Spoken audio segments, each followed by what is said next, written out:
जय सेवालाल, जय हमुलाल।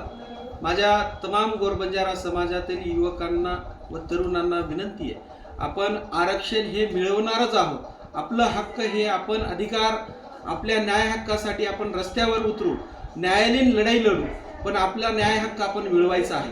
परंतु कुठलीही जीवघेणा दुर्घटना या ठिकाणी घडू नये याचीही काळजी आपल्याला घ्यायची आहे।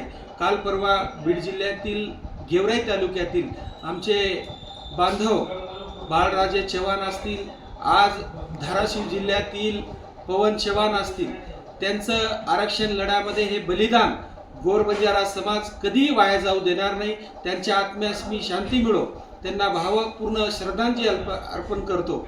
तसेच माझ्या तमाम गोरबंजारा समाजाच्या वतीनं महाराष्ट्राचे मुख्यमंत्री देवेंद्र फडणवीस साहेब, तसेच उपमुख्यमंत्री एकनाथरावजी शिंदे साहेब, अजितदादा पवार साहेब यांनाही विनंती करतो, आपण गोरबंजारा समाजाची जनभावना लक्षात घेता आपण गोरबंजारा समाजाला न्याय देणार अशी भूमिका वारंवार घेतलेली आहे।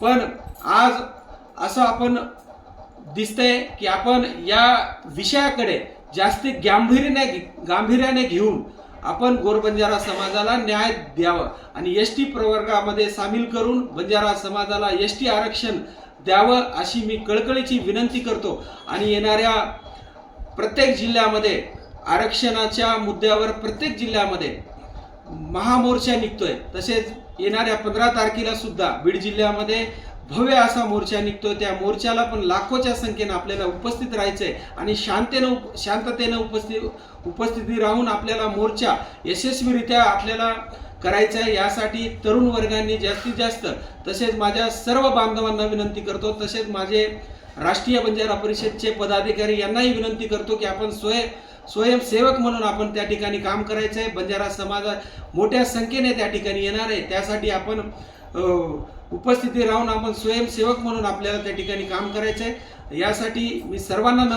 पुन्हा नम्र विनंती करतो की आपल्याला समाज म्हणून एकत्र लढा उभा करायचा आहे, यापुढेही करायचा आहे आणि जोपर्यंत आपल्याला न्याय मिळणार नाही तोपर्यंत हा लढा सातत्य ठेवून आपल्याला लढायचा आहे।